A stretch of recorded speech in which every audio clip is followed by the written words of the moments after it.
73 degrees in Tryon, North Carolina, and higher ground, and it's going to be another beautiful day. Maybe thunderstorms late in the day, but sure gorgeous out there now. Jesus has been dealing with the legalism of the Old Testament as applied by the Pharisees. You see, the Pharisees embellished everything that God said in the Old Testament. And here we come across a time when Jesus has to deal with the Sabbath. The Sabbath had become totally enlabored by the Pharisees, and the rules and regulations around the Sabbath had become burdensome. And Jesus is out walking with his disciples. You better be careful because you're only allowed to take so many steps on the Sabbath and that far away from your home.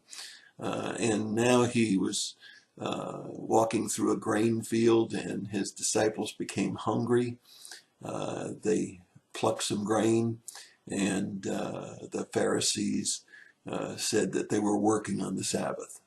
Well, if you look at the other accounts of this particular story in Matthew chapter 12 and in Luke chapter 6, you'll find a few additional details. You'll find in Luke that they were picking just to eat, not picking to harvest the grain and take it into market and sell. And you also, if you look in the Old Testament, find out that travelers, when they didn't have enough provision, were allowed to pick what they needed to eat in order to sustain themselves. So they weren't breaking the law as far as stealing somebody's grain. And so you see very carefully here that they were not doing anything particularly wrong, but according to the Pharisees, they were breaking the Sabbath. And so Jesus gives them an example, first of all, from the Old Testament, since the argument came from supposedly the Old Testament and the rules and regulations and the embellishments that had been made to the Old Testament. And he says, didn't you ever read about David and how he went into the temple and ate consecrated bread and gave it to his men as well? And that wasn't wrong. And he also, if you look at the Matthew account of the same story, you'll find in Matthew chapter 12 that he says, and the priests work on the Sabbath, and yet they're not guilty of any breaking of any law. What he was saying is just what we would say today about policemen and firemen and doctors and hospital workers that work on the Sabbath. That's required. We need those services on the Sabbath. And they had missed entirely what God had intended for the Sabbath. And the two most important lines in this particular passage of Scripture are found in the Mark account. First, he says, the Sabbath was made for man and not man for the Sabbath.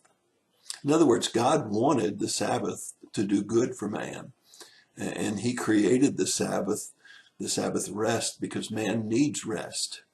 But he didn't create it to be a burden.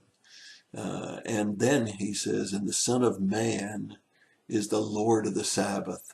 That is, he's Lord of all. Whether it be Monday, Tuesday, Wednesday, Thursday, or whatever, he's Lord of the Sabbath as well. Well, I think it's important for us to remember that the Sabbath is not a day to go after additional gain financially just because we want to work an extra day and get extra pay, so that our greed becomes a driving force.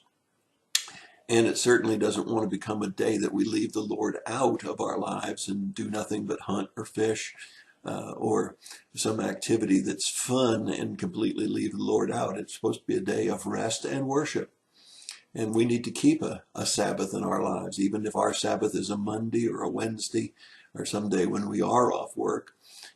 We need to have a Sabbath rest, and we need to spend some time in worshiping the Lord.